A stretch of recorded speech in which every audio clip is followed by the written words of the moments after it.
Overhearing my stepmother and stepsister plotting to deprive me of my inheritance from my father, I moved out and struggled on my own for a year. Now I'm 23 and have been living with my father, stepmother, and stepsister for the past 5 years. My mother died when I was 16, and a year later, my father remarried. It was a short marriage, and before I knew it, I had a stepmother, Diane, and a stepsister, Megan, who was 2 years younger than me. At first, everything was okay. Not great, but okay. Diane tried hard to play the role of a loving mother, but it always felt a little forced. Megan was polite, but distant. I put it down to the awkwardness of our new family. I thought it would get better with time. After Mom died, Dad threw himself into his work, and that didn't change after he remarried. He is a successful businessman and often travels for work or works late. This has meant that Diane and I have spent more time together with Megan, which was fine at first. We would still have dinner together when Dad was home, and everything seemed normal. I went to university, but came home at weekends and during the holidays. After graduating, I moved back home while I looked for a job and an opportunity to pursue my profession. That's when things started to change. Diane became less enthusiastic and kept saying that I should go out on my own. Megan had just finished her degree and moved back home, too, which was a bit sudden. The house became overcrowded, and there was an inexplicable tension. I had been looking for work for months, sending out resumes and attending interviews. It was hard to find a job in this economy, but I kept trying. Dad had always been very supportive, telling me to take my time and find the right job. Diane, on the other hand, was getting louder and louder, demanding that I move out. Last week, I overheard a conversation that turned my world upside down. I was in my room with the door closed when I heard Diane and Megan talking in the hallway. They must have thought I was out because they didn't bother to keep their voices down. Diane said they needed to get rid of him before the will was final. Megan agreed, adding that they couldn't risk him getting an equal share. It didn't take a genius to figure out they were talking about me. I sat there, motionless, listening to their conversation. They discussed various ways to convince my father that I needed to move out. Diane suggested cutting me off from using the family car, making it harder for me to go to interviews. Megan proposed accidentally breaking my laptop, so I couldn't apply for jobs online. The conversation lasted for hours, but it probably only lasted 10 minutes. They talked about how much money they could get if I was gone, about the trips they could go on, and the things they could buy while plotting to destroy my life. When they finally left my house, I felt sick. These were the people I had lived with for years, people I considered family, and they were plotting against me, as if I were some kind of obstacle to be removed. The next few days I felt foggy. I tried to act normal, but it was hard. Every interaction with Diane and Megan was unpleasant. Now I find their calculating glances at me giving me the creeps. I want to tell my dad, but I hesitate. He seems so happy with Diane, I don't want to shatter that illusion. And I have no proof that this is just my side of the story. And I'm not sure whose side he'd take. So I decide to calm down and start making a plan. I contact some friends and ask if anyone needs a roommate.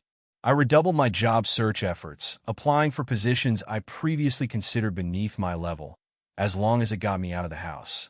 A week later, I overheard a conversation and got my first offer. A friend of a friend was looking for someone to sublet their apartment for 6 months while they studied abroad. The rent was high, but if I tapped my savings, it was still affordable. I jumped at the chance, and when I told my dad I was moving out, he seemed surprised but supportive. Diane and Megan, on the other hand, could hardly hide their joy. They pretended to help me pack while exchanging meaningful glances. On the day I moved out, they thought I hadn't noticed and did it again. I overheard them talking again, this time discussing how to make sure my father didn't change his will after I moved out. It made me realize that they not only wanted me to move out, they wanted to exclude me completely. It's been a month since I moved into my new home. It's small and in a not-so-great location, but it's mine. I'm still looking for odd jobs to make ends meet, and it's not ideal, but it's better than living in a house where I'm seen as nothing more than an obstacle to inheriting the family fortune. Dad calls every few days to check up on me, and he's noticed that I don't go to his house as often anymore, and it worries him. I make excuses about how I'm busy looking for work and getting used to my new home. I can't tell him the truth yet, at least not yet.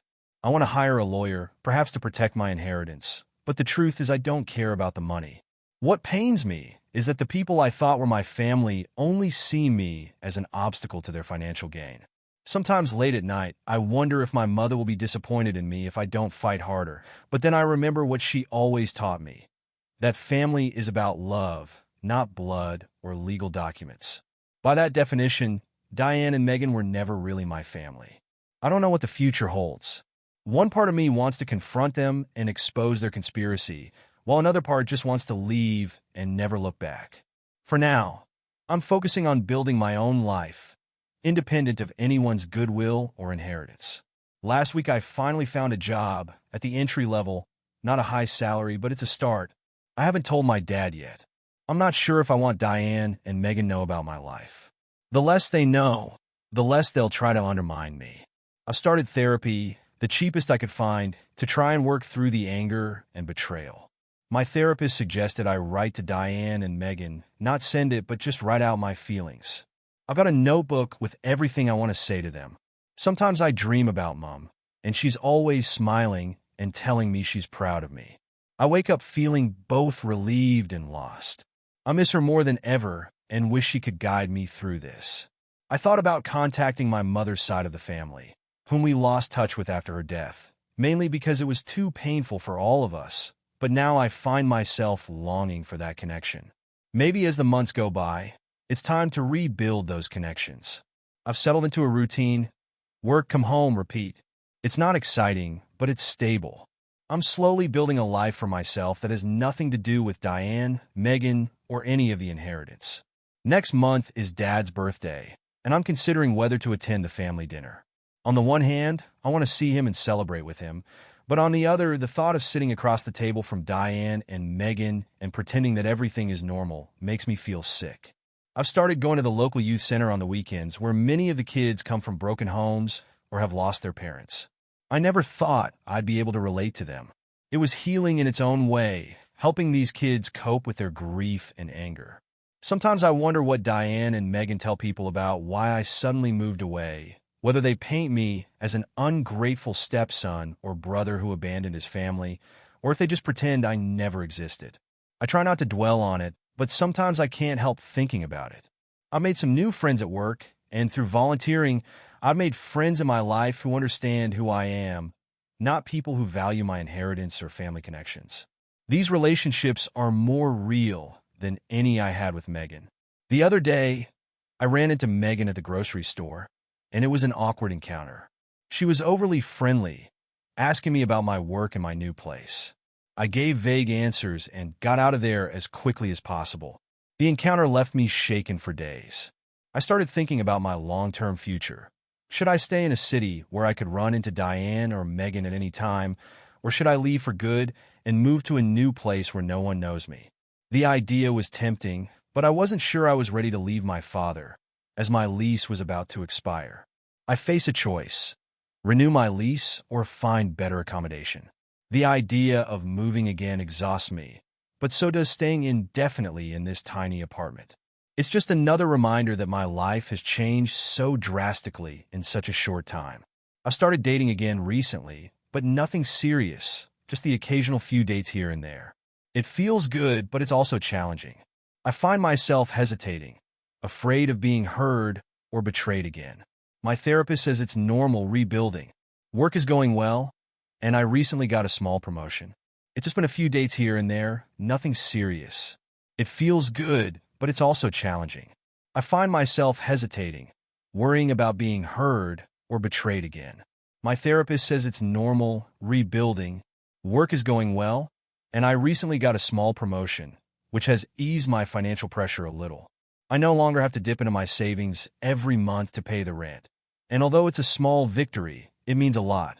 I haven't told my father about the conversation I overheard between Diane and Megan. Every time I think about it, I talk myself out of it. What if he doesn't believe me? What if it causes a rift between us? The thought of losing him is unbearable. Sometimes I find myself angry with my mother for dying and leaving me in this situation. I know it's irrational, but the feeling won't go away. If she were still here, none of this would have happened. I would still have a home, a family, a sense of belonging. I try to push these thoughts away, but they won't go away. I've started to learn how to cook. When I lived at home, I never had to do this, but now it's necessary. I'm not very good yet, but I'm getting better. Cooking from scratch and nourishing myself in this tangible way gives me a sense of satisfaction. The holidays are approaching, and with them a whole new set of challenges. Should I go home for Christmas? Should I make an excuse not to go? The thought of fake smiles and forced laughter at the table makes my stomach churn. But the idea of spending the holidays alone isn't much better. I haven't been sleeping well lately. I toss and turn at night, my mind replaying the conversation I overheard. I analyze every interaction I've had with Diane and Megan since they entered my life, trying to see if there's anything I missed.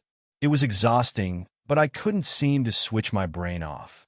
I thought about confronting Diane and Megan directly and letting them know that I had heard everything and that I knew what they were up to. But what would that solve? They would probably deny it or twist the facts in some way, and that would probably lead back to Dad, causing more problems than it solved. Some days I was okay, going to work, coming home, living my life.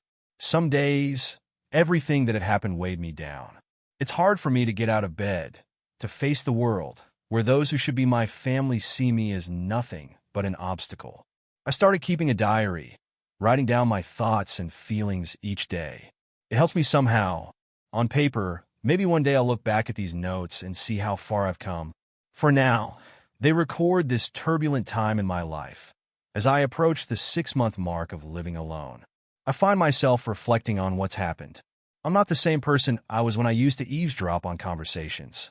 I've become stronger in some ways and weaker in others. I'm learning to be independent and build a life that doesn't depend on the kindness of others or an inheritance. I don't know what the future holds. Will I still have to deal with Diane and Megan? Will I tell my dad the truth? Will I be able to get over this betrayal and rebuild trusting relationships? The answers to these questions are still out there. I'm taking things one step at a time and focusing on building a life that is completely mine. It's not easy, and it's not what I had originally imagined, but it's mine, and maybe that's enough. Update 1: It's been a year since I moved out of my dad's house after overhearing my stepmother and stepsister plotting to get rid of me. A lot has changed in that time, but not all of it for the better. I'm sorry for the delay in updating this post. Life has been incredibly busy, and I've been struggling to find the time and energy to sit down and write about it all. Between work, therapy, and trying to make ends meet, updating Reddit hasn't been my priority, but I know a lot of people have been wondering what's been going on, so I've finally forced myself to share this update. I'd like to thank everyone who commented on my original post. Your advice, support, and kind words meant more to me than you'll ever know, especially during the early months when I was facing difficulties alone. I try to read every comment, even if I can't respond to each one. Your help has shown me the light in the darkness, and I'm very grateful to this community. Now let's talk about my recent situation. I'm still working at the job I found shortly after moving. The work is okay, but the salary barely covers my expenses. I've been looking for a better job, but the job market is tough. Every rejection email makes me feel like a personal failure, reminding me that I'm still trying to get my life back on track. My relationship with my father has become tense. I've been avoiding family gatherings and making excuses not to see him. He has certainly noticed and now calls more often to ask if I am doing okay. I hate lying to him, but I can't tell him the reason I have been away. I have seen him a few times, and he looks worried and tired. I don't know if Diane and Megan are putting pressure on him, or if he is just worried about me. I did attend his birthday dinner a few months ago. As I feared, it was very awkward. Diane and Megan were all smiles, pretending to be happy, asking me about my work and the apartment with soccer, inquiring with concern whether I was having a hard time and whether I would be willing to give up my inheritance. I left as soon as I could, making up an excuse about having an early meeting the next day. The holidays were hard. I told my father I couldn't come home for Christmas, claiming I had to work. In reality, I was alone in my apartment, eating microwave turkey dinners and watching old movies. It was depressing, but it was better than pretending to be part of a happy family with Diane and Megan. I increasingly wanted to tell my father the truth, but each time I considered it, I convinced myself not to. What if he didn't believe me? What if it caused a rift between us? Or worse, what if he did believe me, but still chose to stay with Diane? I'm not sure I can handle that kind of rejection. My therapy has been helpful but slow going. I'm still struggling with anger and betrayal. My therapist says it's normal to take time to heal, but sometimes I feel like I'll never get over it. I've also run into Megan a few times in town, and every time she acts like everything is normal, like we're still a happy family. It creeps me out. I try to avoid certain shops and restaurants to minimize the chances of seeing her or Diane. Volunteering at the youth center has been a highlight of my life. I've formed a bond with a few of the kids there, especially Alex, a teenager who lost his mother last year. Helping him through his grief has also healed me in a way, reminding me that there are still good things in the world and that connections can still be made. Over the past year, I've tried a few dates, but it hasn't gone well. I find it hard to open up, and it's always the other shoe that drops. At the end of my last date, a girl told me I carried too much baggage. She might be right. My lease is up next month, and I don't know what to do. The idea of moving exhausts me, but I'm also tired of the small apartment, the noisy neighbors, and the heating that constantly breaks down.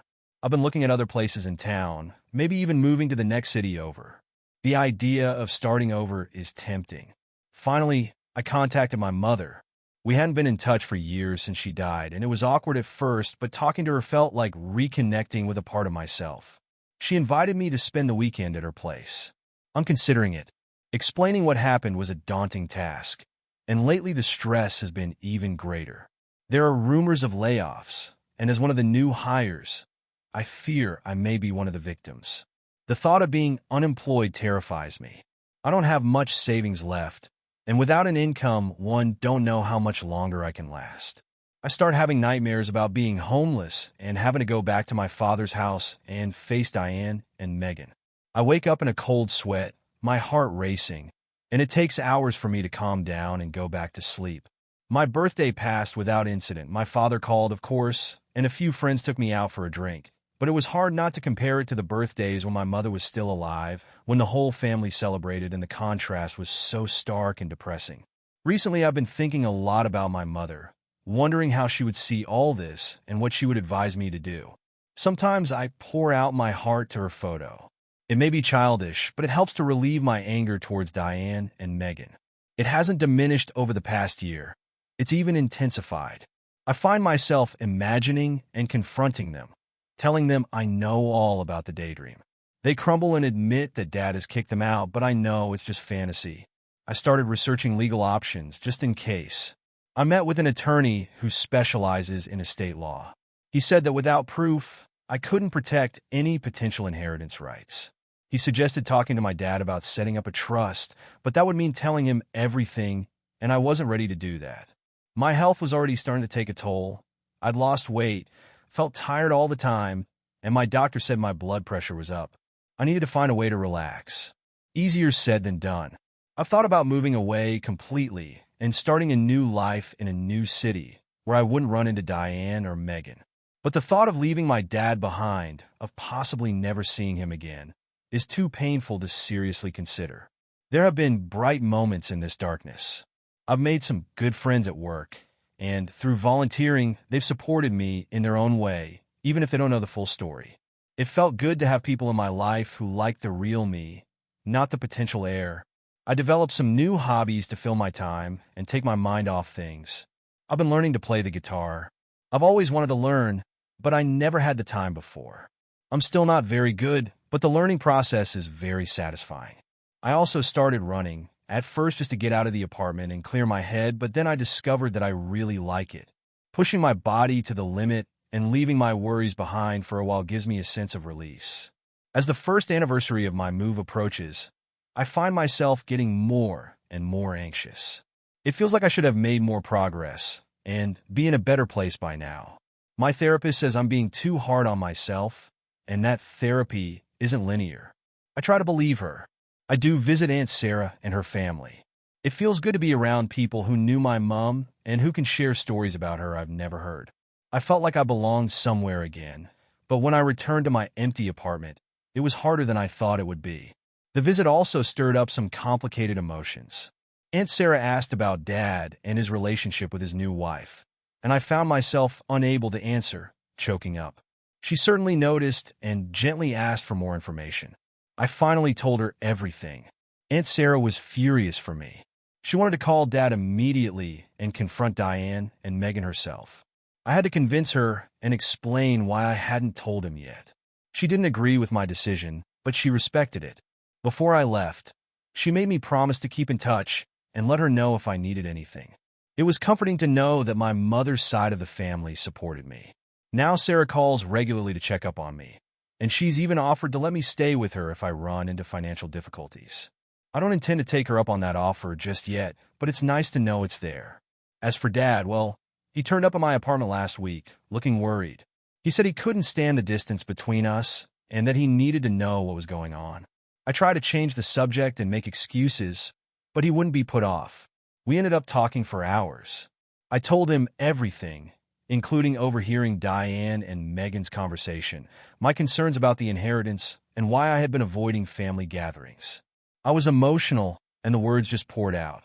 I couldn't control myself, and my father listened quietly, his face growing more and more serious. When I was finished, he was silent for a long time and then apologized, saying that he didn't know all this was going on and that he had turned a blind eye to what was going on in his own family. He didn't say outright that he believed me, but he also didn't deny my concerns. He promised to look into it and keep a close eye on Diane and Megan's behavior. He also said that he had discussed it with his lawyer and that no matter what happened to his marriage, he would protect my inheritance.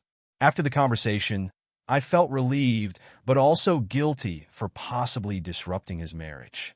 Dad assured me that I had done the right thing by telling him what I did, but I saw the conflict in his eyes.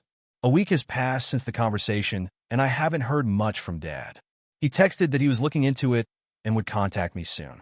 I try not to read too much into the silence, but it's hard not to worry.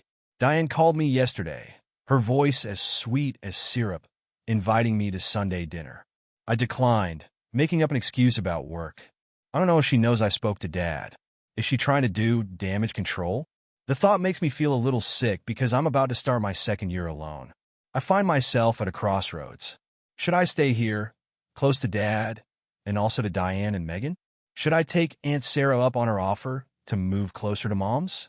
Should I go completely independent and move to a new city to start over? I don't have the answers yet, but for the first time in a long time, I feel like I have options. The future is uncertain, but not as bleak as it was a year ago. I've had a rough time, really, but I think I may be getting close to where I want to be.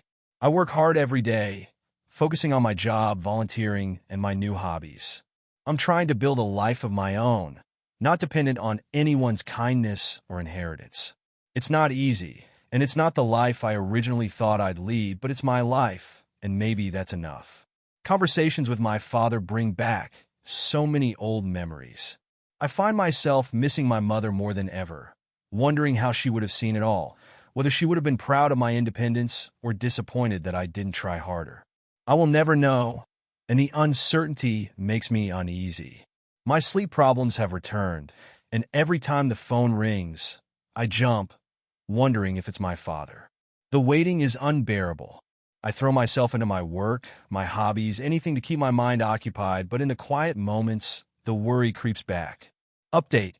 Last week, Megan tried to befriend me on social media. I declined the request, but the whole thing made me uneasy. Is she spying on me, or just trying to maintain the illusion of a happy family? Either way, I don't want to be a part of it. Recently, I've been thinking a lot about the future. Before now, I had vague plans like going to grad school one day and advancing my career. Now I feel like I'm in survival mode, just trying to get by. I don't know if I can still think about the future with hope instead of anxiety. My apartment lease expires next week, and after much deliberation, I've decided to move a short distance away, just to a slightly nicer apartment in the city. It's a small step, but it feels significant, like I'm choosing to move forward instead of standing still. Last night I had dinner with Alex from the youth center, who was about to go to college and wanted to thank me for supporting him over the past year. Seeing him make such great progress, overcome his grief and move on, I saw hope that maybe I could do the same. While packing up my apartment, I found myself taking stock of my life. A year ago, I left home with just a suitcase and a broken heart. Now I have a job, an apartment, and a group of friends. It's not much, but it's something I've built for myself. I'm proud of myself, but the pain and uncertainty still linger. I'm still waiting to hear from my father, to find out what he found out. The silence is distracting, but I try to be patient, knowing that whatever happens, I'll be there. I'm stronger now than I was a year ago. I've survived betrayal, loneliness, and uncertainty. Whatever happens next, I can handle it. Right now, I'm focused on moving, decorating my new apartment, making it feel like home, and continuing to build the life I want. No matter what happens with my father, Diane, and Megan, I won't give up. This isn't the life I thought I'd live, but it's the life I'm living, and today, that's enough. Enough! Last updated. It's been 3 months since the last update, and a lot has happened. I don't know where to start, but I guess I'll start with the biggest news. Dad finally made a decision after our conversation, and I told him everything I overheard about Diane and Megan's plans. Dad spent a few weeks investigating, hiring a private investigator, looking at financial records, even going so far as to do some sting-style operations, but he wouldn't tell me the details. Eventually, he found enough evidence to confirm everything I told him. It turned out that Diane and Megan had been transferring money from Dad's account for years, taking only small amounts at a time that weren't suspicious, but over time the amounts became quite substantial. They also used emotional manipulation to force Dad to change his will, and this was all recorded. When Dad confronted them with the evidence, they completely broke down. Diane first tried to deny everything at first, and then tried to blame everything on Megan. Megan broke down and confessed everything, pushing Diane over the edge. Things got really messy.